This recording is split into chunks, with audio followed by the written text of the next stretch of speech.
照见五蕴皆空。以前有一个国王啊，因为他心爱的王妃生病逝世了，悲伤过度而不思饮食，每天都以泪洗面的陪伴王妃的遗骸。虽然许多大臣都劝国王啊，你要节哀顺变啊，但是却丝毫不起作用。有一天，有一位仙人来拜访，大臣便将国王的情况告诉他。仙人便向国王说：“我不但可以说出王妃投胎的地方，甚至于可以让国王直接跟他交谈。”国王听了以后相当高兴，立即要仙人带他前往。当这个仙人引导国王走出庭院的时候，就指着2只正在忙于搬运牛粪块的甲虫啊，就说了：“国王，你知道吗？这一只正是你病逝不久的王妃啊！她现在已经投胎转世为吃牛粪的甲虫的妻子喽。”国王感到相当的惊讶，并且很生气地说：“你怎么可以这样污蔑我的妃子呢？”仙人就回答说：“国王啊，你不要不相信啊，你仔细听听看吧。”仙人说完，就呼叫着甲虫。这个时候，他听到王妃回答的声音，国王就问着甲虫，就说了：“你喜欢生前的我，还是喜欢这个甲虫为夫呢？”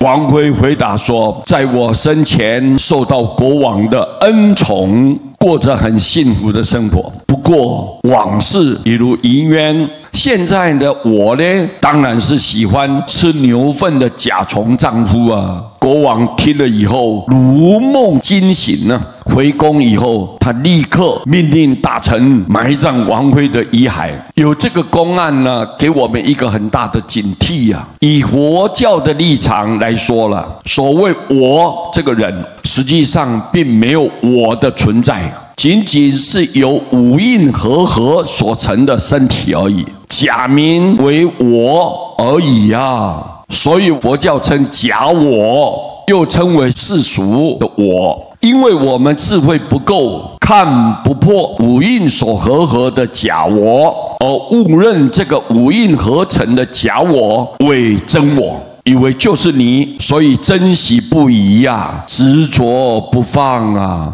任何人如果违背忤逆了这个假我呢，你便起了贪嗔痴慢疑我见等等6个根本的烦恼，甚至于杀害他人的生命来满足这个虚幻的假我，而造下了无量无边的恶业啊。果报现前的时候，他突乎奈何啊。国王就是因为看不破王妃的这个假体，所以在他死后仍旧执爱不舍，但是他不知道王妃的神识早已经转世投胎去了，尸体终究会腐败会毁灭的。即使你把它做成埃及的木乃伊，能够保存几千年而不坏，但究竟还是一具不折不扣的死的尸体，毫无任何意义的存在，又何必徒留伤悲在人间呢？这一段的公案在提醒我们大家，身体是暂时借我们用的，但是真正的我，就是你的神识，就是你的佛性，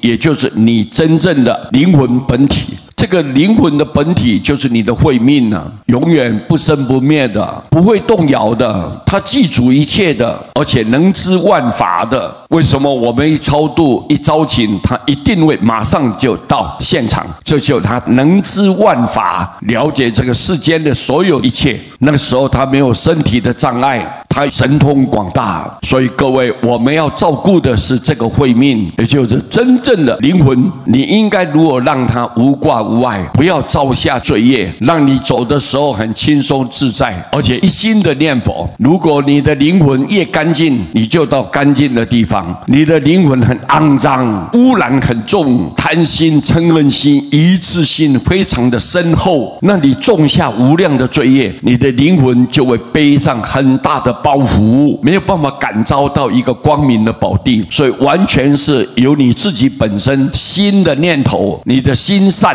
你到善的地方；心恶，你自然感召到恶业的地点。所以各位，我们一定要明白这个道理，不要把身体抓着不放，这是暂时借你使用，时间一到，你一定要有勇气，要有智慧，放下这外在的一切，好好的跟随佛的脚步，往生西方净土。这是我们来世间，也就是说佛陀给我们最大的恩德，告诉你什么才是真的，什么才是假的，很明白很清楚的，毫不含糊的告诉我们众生。我们很感恩啊，佛你太伟大了，太伟大了，把我们人世间的真相披露得一清二楚，感谢他。阿弥陀佛。